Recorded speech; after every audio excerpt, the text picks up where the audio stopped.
Spanyol adalah sebuah negara yang terletak di Eropa Barat Daya, di semenanjung Iberia, berbatasan langsung dengan Portugal, Prancis, Andorra, dan Gibraltar, wilayah Inggris.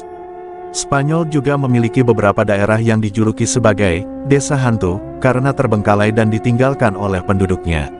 Fenomena ini terjadi karena berbagai alasan, termasuk urbanisasi, krisis ekonomi, dan migrasi penduduk ke kota-kota besar.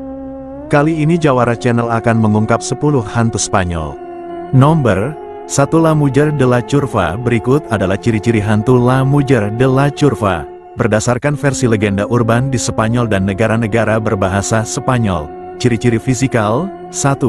Berpakaian putih, biasanya mengenakan gaun putih panjang, kadang-kadang seperti gaun pengantin atau pakaian formal. Pakaian sering basah atau kotor, terutama bila muncul semasa hujan.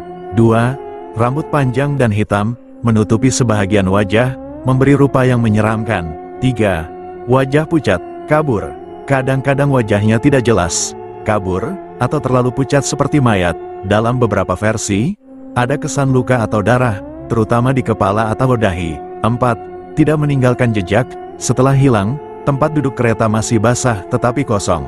Tiada kesan pintu dibuka atau ditutup. Nomor 2. El Silbón. Juga dikenal sebagai The Whistler jika diterjemahkan, adalah roh yang ditemukan dalam legenda Spanyol. Ia adalah mantan petani yang menjadi jiwa terkutuk setelah ia membunuh ayahnya. Dalam versi Los Llanos, El Silbón adalah seorang anak petani manja yang meminta ayahnya membuatkan daging rusa untuk makan malam. Setelah mengetahui ayahnya tidak pernah memasak daging, El Silbón menjadi marah dan membunuh ayahnya secara brutal sebelum mencabik-cabik isi perut ayahnya dan memasaknya. Dengan mengerikan, ia membawa isi perut ayahnya yang sudah dimasak kepada ibunya dan mereka memakannya. Namun, ibunya mengetahui bahwa isi perut itu berasal dari suaminya sendiri. Ia jatuh sakit dan marah, lalu mengutuk putranya untuk selamanya mengalami kemalangan, yang memang pantas ia terima setelah tindakan keji dan mengganggu ini. Kakeknya mengetahui hal ini dan memukulinya seperti dalam versi Venezuela, mengirim 2 anjing untuk memburunya dan membunuhnya. Setelah kematiannya, anak laki-laki itu berubah menjadi roh jahat yang membawa tulang-tulang ayahnya di punggungnya. Ia dikenal suka menyerang dan membunuh orang-orang yang lewat, mencabik-cabik mereka dan memasukkan tulang-tulang mereka ke dalam karung yang berisi sisa-sisa jasad ayahnya. Perbedaan yang paling menonjol dalam versi ini adalah ia tidak secara khusus menargetkan para pelaku kejahatan dan sebaliknya membunuh orang-orang yang tidak bersalah. Nomor 3. La Santa Compana. Dikenal juga sebagai tuan rumah, Estadea, Compana atau Genti dari Muerti, perusahaan suci, asal-usulnya berakar pada legenda Eropa yang berasal dari abad pertengahan. Di dalamnya disebutkan kemunculan sekelompok jiwa yang mati atau hilang yang mengenakan jubah penjelajah, menunggang kuda dan ditemani oleh anjing pelacak. Seperti prosesi jiwa, tindakan kehadirannya identik dengan tragedi, seperti yang ditunjukkan oleh beberapa penulis sepanjang abad ke-11 dan ke-12 dalam tulisan mereka. Jauh dari sekadar parade jiwa, Santa Compana membawa makna, pesan yang harus dipahami oleh mereka yang, sayangnya, memiliki keberuntungan untuk melintasi prosesi tersebut. Meskipun banyak orang yang telah menyaksikan kemunculan mereka, legenda yang diketahui semua orang terkenal karena bagaimana dan mengapa mereka yang terutama bertanggung jawab atas rasa hormat bernapas saat membayangkan bertemu dengan karakteristik spektral parade tersebut.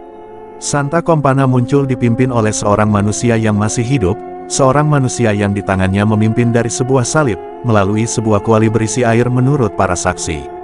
Di sampingnya, diikuti oleh beberapa pria bertopeng dalam barisan yang sempurna yang diiringi oleh lagu-lagu dan doa. Membawa lilin dan lonceng kecil, Santa Compana akan memulai pawai di malam hari, terangkat di balik kabut tebal, angin, dan tentu saja bau lilin.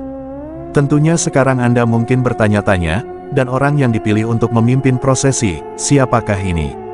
Menurut legenda, selain beberapa orang terpilih yang telah menyaksikan fenomena tersebut, manusia yang memimpin barisan jiwa-jiwa tersebut meninggal beberapa hari kemudian, karena kesehatannya yang tiba-tiba memburuk, atau menusukkan salibnya kepada saksi malang yang disilangkannya dengan Holy Company, menjadi pemimpin baru.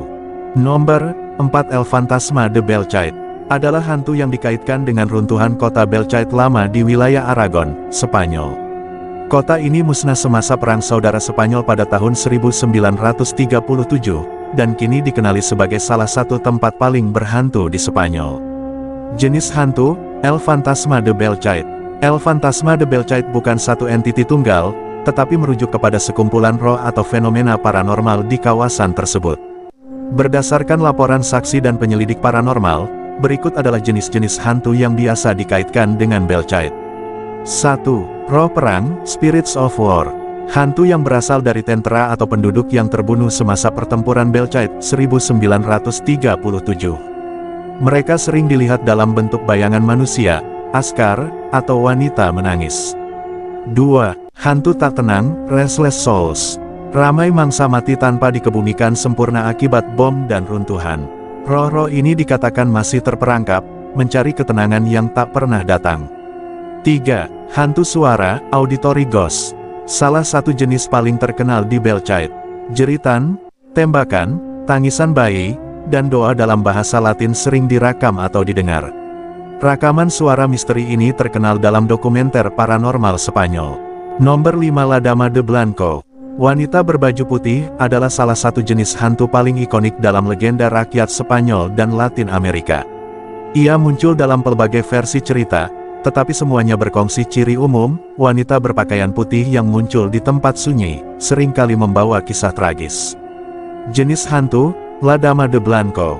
Berdasarkan folklore, La Dama de Blanco tergolong dalam jenis-jenis hantu berikut. Hantu penyesalan, Spirit of Regret. Dikatakan sebagai wanita yang mati akibat kehilangan anak, cinta, atau karena bunuh diri. Rohnya gentayangan karena penuh penyesalan dan kesedihan. Ciri-ciri La Dama de Blanco. Pakaian putih panjang, kadang tampak kabur seperti kabus. Berambut panjang dan terurai, wajahnya kadang-kadang kabur atau tidak jelas. Muncul waktu malam, biasanya antara jam 12 hingga 3 pagi. Kerap muncul berhampiran air, sungai, telaga, atau jambatan. Tidak bercakap, atau hanya mengulang nama seseorang atau menangis perlahan. Nomor 6. El Duende. Adalah makhluk mitos dalam budaya Spanyol dan Latin Amerika. Berbeda dengan hantu biasa, El Duende lebih menyerupai makhluk gaib kecil, mirip dengan goblin, jin, atau peri nakal. Ia biasanya hidup di hutan, rumah lama, atau tempat sunyi, dan bersifat nakal, kadang-kadang menolong tetapi juga berbahaya. Ciri-ciri umum El Duende, bertubuh kecil, sekitar 30–60 cm, berpakaian seperti petani atau koboi kecil. Muka berkerut, telinga tajam, dan mata bersinar dalam gelap. Suka musik dan mainan, beberapa cerita mengatakan kamu boleh memancingnya keluar dengan nyanyian atau berjoget. Muncul waktu senja hingga subuh, jarang keluar siang hari. Nomor 7. El Hombre del Saco adalah sosok hantu legenda dalam budaya Spanyol. Ia digunakan secara tradisional untuk menakut-nakutkan anak-anak nakal, mirip dengan bogeyman dalam budaya barat. Jenis hantu, El Hombre del Saco. Hantu menakuti anak-anak. Fungsi utamanya adalah sebagai ancaman untuk mendisiplinkan anak-anak dalam cerita. Dia mengintai rumah waktu malam dan menculik anak yang tak tidur, bertubuh tinggi, kurus atau bongkok, berpakaian hitam, wajah kadang tidak jelas, membawa karung, guni besar, tempat dia menyimpan anak-anak yang diculik. Muncul waktu senja hingga tengah malam, tidak bercakap, hanya menghela nafas atau mengerang perlahan. Kadang terlihat berdiri di bawah lampu jalan, atau di tepi. Nomor 8. La Llorona. Meskipun berasal dari Meksiko, legenda wanita menangis ini juga terkenal di Spanyol. La Llorona adalah roh wanita yang menangis mencari anak-anaknya yang mati lemas.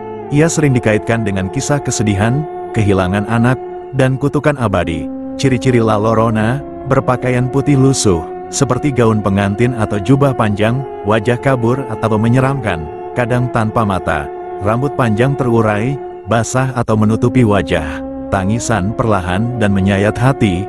I miss hijos, oh, anak-anakku, selalu muncul dekat air pada malam hari, biasanya antara 12 tengah malam hingga 3 pagi. Nomor 9. Kurva. Mitos gadis tersebut terkenal dengan sebutan gadis di kurva yang diyakini sebagai cerita hantu paling terkenal di Spanyol.